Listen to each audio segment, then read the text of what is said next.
un tragique accident de mer, une dynastie richissime et une condamnation qui fait que tu poses des questions. C'est l'histoire de l'accident de Hugo Muliez. On va parler moulin.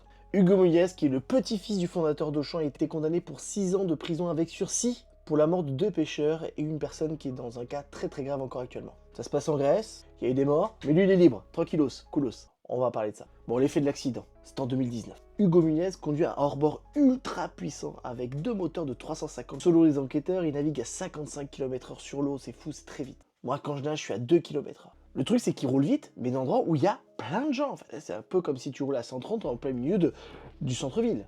Même, il est au-delà de la limite autorisée. Donc vraiment, il s'en bat les couilles. Bah, généralement, c'est un peu les riches, ils s'en battent les couilles. Et là, bim, accident, ils foncent dans une petite embarcation, une explosion dans tous les sens. Donc il y a les 2 frères qui sont morts sur le coup et la sœur jumelle qui est encore vivante. Et même, je peux te dire, maintenant, elle est décédée en 2023 de suite de l'accident, à cause d'un arrêt cardiaque. Bon, on va me dire que c'est un arrêt cardiaque, c'est un arrêt d'accident. Oui, bon, peut-être qu'elle l'aurait pas eu si elle n'avait pas eu tout cet accident, excusez-moi. Bah, une tragédie qui brise une famille entière. Et il a pris que 6 ans de sursis. Je t'en parlerai pas si l'histoire était pas un peu bizarre. En fait, ce qui est fou, c'est qu'après l'accident, Hugo Muliez, il s'est barré. Parce qu'il est beau être riche, mais il a pas de couilles. Et en fait, il a disparu pendant 13 heures. Et là, tu te rends dans un film. Tu te dis, il a appelé des avocats, machin, ses parents, ses grands-parents, les Auchan, les Décathlon, les... En fait, ils ont dû se dire, bon, là, t'as un accident, mais t'inquiète pas, on va trouver une technique pour pas que t'aies en prison, parce que t'inquiète pas, on n'a jamais fait de prison, pourtant on a fait de la merde, nous, les Muliez. Et pendant ces 13 heures, il a travaillé son alibi, ou comment ça se passait. Il a pas l'alibi parce qu'il y était sur place, mais plutôt ce qu'il allait dire. Et il a dit, ben voilà, moi je conduisais ce bateau à 20 km/h. Pas plus, hein.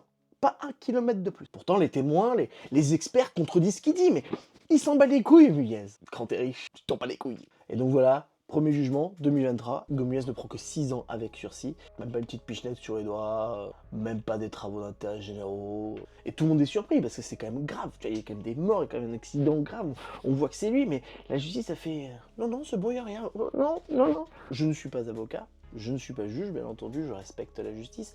En plus, le con, il fait appel, c'est-à-dire qu'il est même pas content de ce qu'il a eu. Mais moi, à sa place, je fais ouf, c'est bien, j'arrête tout, les gars. On bouge plus là, c'est bon, hop, c'est cool, hein. Non, mais ils veulent encore plus loin parce qu'ils veulent encore moins de choses. Parce qu'ils veulent aller en soirée et dire, bah j'ai rien eu parce qu'il s'est, en fait, s'est rien passé, c'est pas de ma faute. Alors, sa caution initiale, c'était 50 000 euros. Ils l'ont descendu à 30 000 euros. C'est là que tu vois que quand t'es riche, t'es encore plus radin que les autres. 1000 balles, c'est rien pour lui. Il y a des gens qui sont embauchés dans sa boîte qui touchent même pas ça dans un an, donc il s'en bat les couilles lui, parce qu'il touche ça. C'est 1 minute de son temps de travail. Tout le monde en parle, tout le monde trouve ça fou. Mais en fait, tout le monde a la réponse. C'est qu'en fait, la justice a été clémente pour ces Muliez. Ces Muliez, bien sûr que c'est des milliers d'emplois. Bien sûr que c'est beaucoup d'argent, mais c'est pas parce qu'il embauche 50 000 personnes que tu dois le laisser tuer des gens. Ah non, t'es riche? Ah bah t'as le droit de couper une jambe à n'importe qui que tu veux. Voilà, une fois par jour. Cool, non? La famille des victimes, ils attendent vraiment une vraie reconnaissance, un vrai truc, parce qu'ils sont là, mais vous savez que nos enfants sont morts là quand même pour qu'ils fassent du jet ski là, sur la mer rapidement. Donc nous on n'a rien? Ok, l'affaire du Muliez est quand même très très symptomatique du problème de notre société. La justice n'est pas égale pour tout le monde. Dis-moi en commentaire bien sûr si tu es d'accord. Elle date un peu l'histoire, hein. Quand j'ai vu ça, je suis oh, on m'a rien dit, on m'a pas appelé. Allez, n'hésite pas à t'abonner, à liker si t'as bien aimé cette vidéo.